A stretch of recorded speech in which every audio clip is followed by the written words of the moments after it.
Hey everyone, Egman here. I've never really done this before, so first of all, this isn't my deck list at all, in no regard.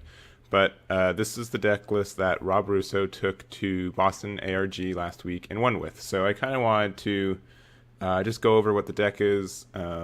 It's definitely like kind of meta heavy, but it's not aggro, which is what's dominating a lot of the places. And so I kind of just wanted to show off the list. I wanted to kind of just tell people how to run it, how since control's not really a big thing in this game, and yeah, just go over it. So here it is. So it is SS3 Goku.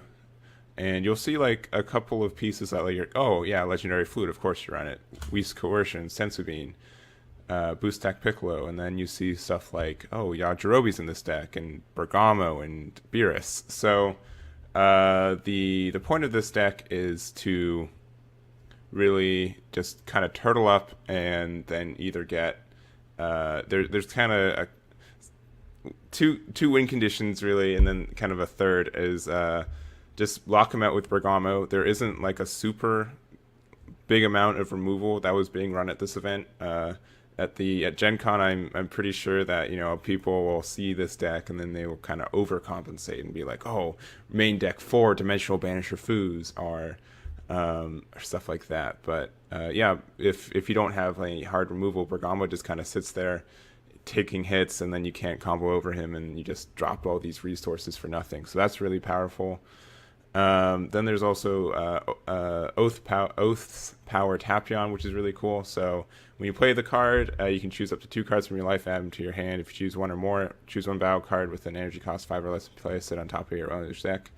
That's really good. That the on top of your deck mechanic can be just really punishing, because not only do you lose the card, but then you lose your next draw, right? And so this is, I think, the deck's only self-awakening mechanic.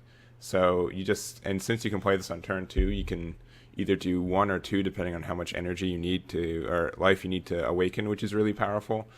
If it was, I watched Rob kind of explain this deck too, and saying that if it was only 2, if it was strictly 2, this card would be kind of bad. But since it can be 1 or 2, it's super powerful, and I agree with that. And what else is in here? And then there's also Beerus. Beerus is also a really good way to kind of end the game. Just the fact, so he's double strike, and when he attacks leader, they have to choose cards from their hand, battle area, or energy area that total up to 6 or more, and place them in the drop area. So when this card first came out, people were like, "Man, this is really powerful. It's gonna just change the course of the game." But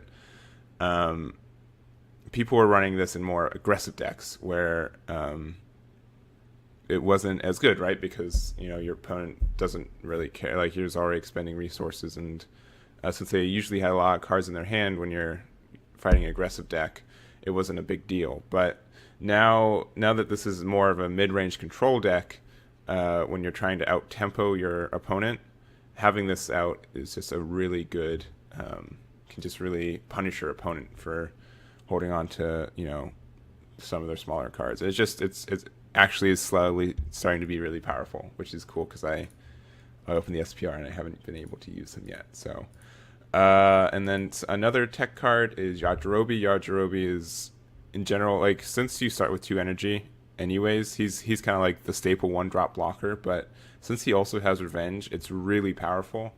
And sometimes what you can do to your opponent, you just drop him out, and either they won't attack because they're afraid of this card, and so it's kind of like a passive negate, right? Because they don't want to lose their card to Yajirobe, so they just won't attack. They won't do anything, and that's really good for the control style. That's kind of why Bergamo's is in the same way. They're like, oh man, I'm not sure if I'm going to be able to get over this Bergamo this turn. I'm just not going to attack at all. And that gains you tempo, and that's what allows this deck to work. So that's very cool. Some other cards. Let's see. There's Raging Spirit Sengohan. This just since SF3 has so much extra energy, this is always good. You can always. Let's talk about Flute real quick. So Flute isn't used for Kaba or Trunks GT, which it normally is. It's used for Boo, Raging Spirit Sengohan, and I guess Tapion can be used for it too, and Legic, of course, if you really need that card draw.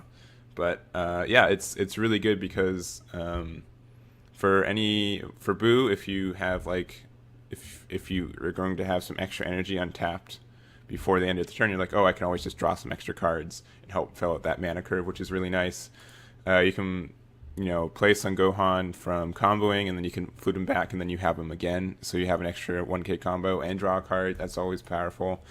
And let's say like you need something, you already have your Tapion in play, and you need something on your opponent's side of the field to go back on top of your deck. Just flute back and then play it again, and that's just really powerful. So all these, it's really unique. They're kind of nice that Shenron's Lair put these right next to each other. But yeah, these are most of your flute targets. I wouldn't say that flute's as important in this matchup as like an aggro matchup, but it just helps fill your curve and just be more consistent. So, and then Legic is good because he's just a free blocker potentially, which is nice. You can always play him, flute him back, essentially draw a card for free, but that's fine. You have your two super combos in Boost Attack Piccolo and Super Saiyan Son Goku, which is nice. Senzu Bean, which is super good for defense, because if you expect your opponent to go in, you just play Senzu Bean, and then that means you passively have more combo power on your guy because it just sticks. So that's really helpful. You can even use it on Bergamo, right? Because if you play one on Bergamo, you have if after the first attack he has just plus 10k for nothing, right? So that's really powerful. And I think that's better. And then there's the two Overwhelm cards, two Scientist Food, just because this card's just really good for drawing cards, and drawing more cards is always nice. And then there's also Dimensional Banisher Fu, which is the only, which is the other removal besides Tapion. He can just destroy anything, which is good. In case you need any spot removal. So yeah, this is the deck. That one Boston ARG, it seems really consistent. I'm not sure if I would change much of anything in this. It seems really solid. So let me know what you guys think, and if you guys like me kind of telling you how the good decks work in case you're not really sure how it works or anything like that, please let me know, and I will try my best to do that. So I will see you guys next time.